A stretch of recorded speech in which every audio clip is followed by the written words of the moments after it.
A couple years ago, I found myself at my first gallery opening. It was in Biddeford, Maine at Engine Gallery, and the mood that evening was incredibly thick with emotion.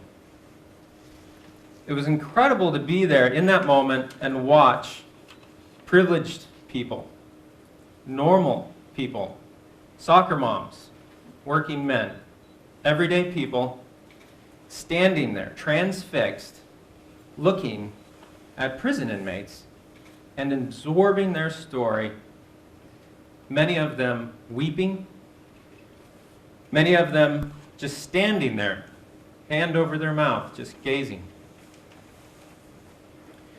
It was just such a powerful moment to be there in. It took me by surprise. I knew it had a lot to it, but I didn't quite understand it at the time, but it hit home.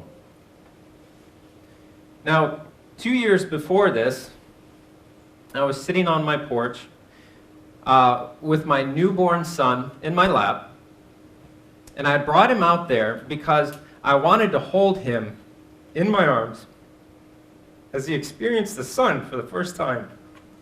And it was this beautiful moment, that I was able to hold him in.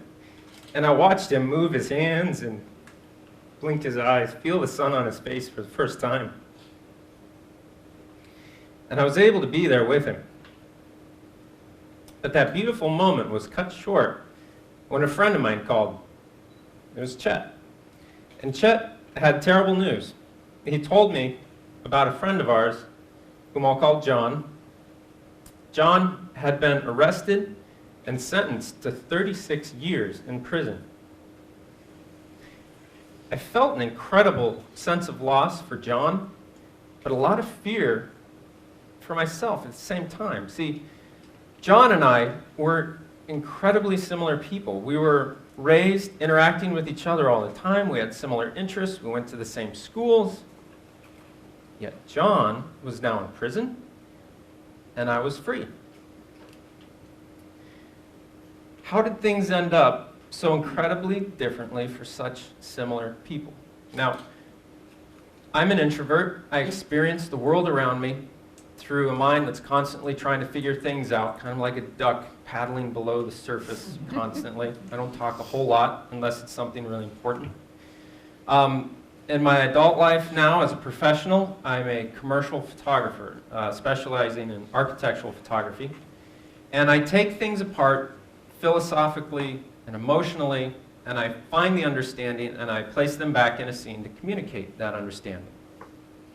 Now, my cultural upbringing as a kid was one that leaned towards occupations that would help interact with people directly with the work that they would do. Things like teacher, doctor, nurse, pastor. Things that made a difference directly with what they were doing. Now, as a commercial photographer, you don't do this a whole lot, that direct interaction with people. It's more so producing work for specific end results for clients, commercial work. But luckily, commercial photographers will generally do what is called a personal project. Now, my studio manager, Tim, had been bugging me for quite some time to do a personal project, something that would display something that we could do outside of what we typically focus on. So we sat down in the back of the coffee shop one afternoon and tried to come up with something. Now, my upbringing and my friend's situation, John, had been sitting on my mind for quite some time. So I suggested to Tim, let's do portraits of prison inmates. Tim was kind of skeptical that we could get access to such a locked away portion of society, but I felt confident, so we moved forward. Now, we knew at that moment that we wanted to go deeper. No matter how engaging these portraits might be, we wanted something that would be more interactive and collaborative between artist and subject. Not just have a single vision of an artist, but allow the subject to work with us and create that powerful end result that we could share, that we could use to create empathy, understanding, break down walls, and just build understanding. So we got the idea together, and we pitched it to the prison. Luckily, the prison had a social worker who was very, very taken by the idea, and she got it completely approved for us, and we were good to go. We had to then have a call to participate that we pass off to the prison inmates and see who is going to work with us. So we did that. The prison administration shared it with the inmates, and we braced ourselves for the onslaught of all the inmates that would love to participate in our awesome project, right? We were completely wrong. Only 12 men came forward that wanted to work with us. Now, we had thought that, everyone's going to want to do this, because if we were in their situation, we'd want to do anything to get outside of those walls, get our minds free, break the monotony, something, right? We made this assumption based on our lack of experience and on our life experience, not their life experience. We were only placing our experience up to that point behind the walls. We weren't really considering their life experience. And what we were asking them to do was something extremely painful for someone who's sitting in captivity for their decisions to do.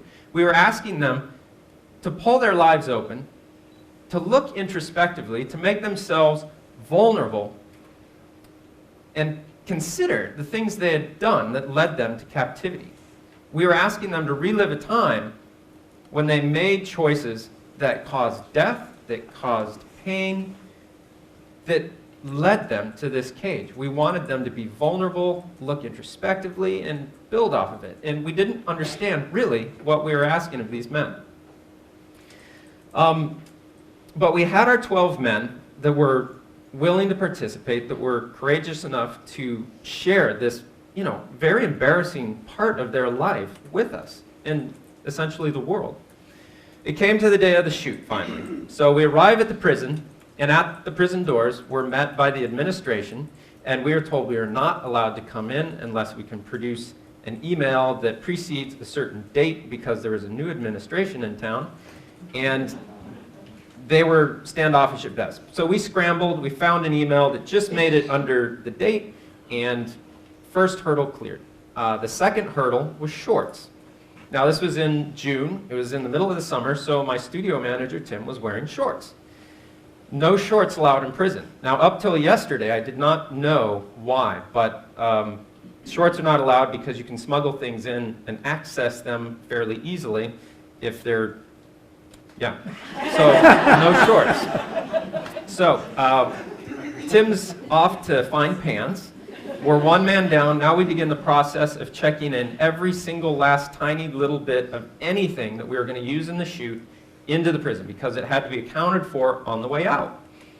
So we got through that. Now we're going through the security locks to get into prison. And if you've never been into the interior of a prison, it's a very hard, and the audio quality is harsh, reverberating. You feel captive, not just by the thickness of the space, but the reverberation. Every walkie-talkie squelch, every squeaking steel door is heavy and loud and constantly heard.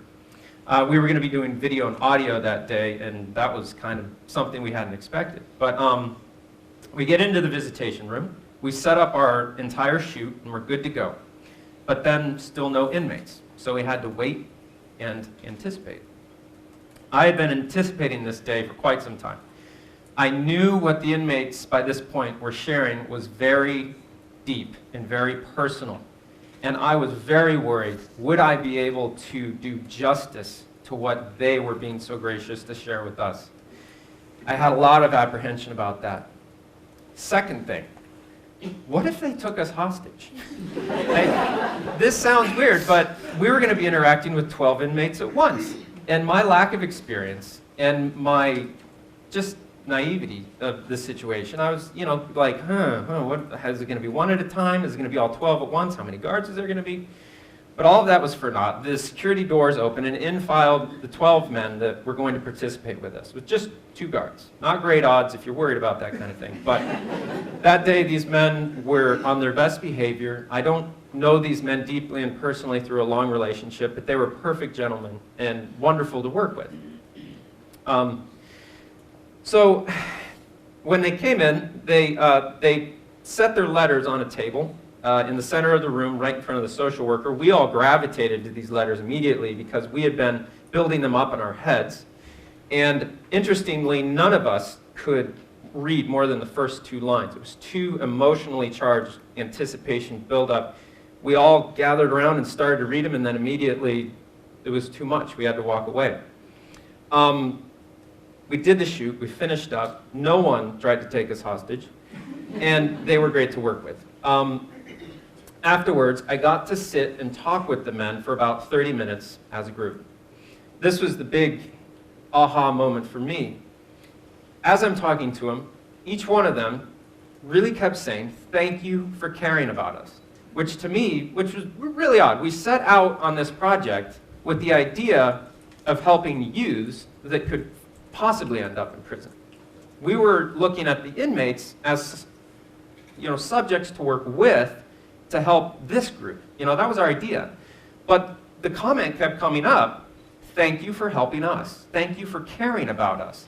And we hadn't realized this therapeutic process of having an experience, but then directly looking at it introspectively and processing it, and then sharing it, communicating with others about it, was extremely therapeutic and helpful for them. Did not expect that. And we found in the process that these guys have a very unique position with a lot of wisdom. Not something you typically think about prison inmates. But these men have gone through a life that led them to this point, and they are of extreme value in our society to be able to communicate with the kids, with the youth, with the people that could potentially be in their position. I cannot reach out to those kids because I do not have that similar life experience, that similar background to be able to communicate with them, but these men can. And in a safe environment where these men have accepted what they've done and have grown from it and can share, they are of immense value to our society, and we are overlooking that. They also, incredibly, I really didn't think about this either, that after they're released from prison, they deal with this incredible stigma, this feeling of the outside doesn't want me. On the inside, they had essentially their very, inmate family. But when they get on the outside, there's that stigma of not being wanted, not being accepted by the outside. Eventually, it came to the gallery opening that I had described at the beginning, and it was just so incredible to be there that day and watch that communication of empathy, that transference of empathy from, or just growing in a person, coming from reading an inmate's story, reading their situation, to see, soccer moms having this incredible connection with inmates and their story. And everyone kept coming up to me in that gallery opening and saying, "Man, this could have been me." And you really start to realize that we're not that different, but that our life experience and the people that surround us and the choices we make are just of such importance that guide and shape who we are, that we all really start out the same, but through our life, through our experience, and understanding of what's around us, end up where we're at. And to understand others' situations, to be able to reach out to them, and to not have those barriers, but to have more understanding to reach out with, is just of so much importance. Towards the end of the gallery opening, I had a conversation with one of the fathers of one of the actual inmates that was in our project. And an interesting thing to me, he, that evening, felt so much pride. And he was in this situation where his son was on display as a prison inmate.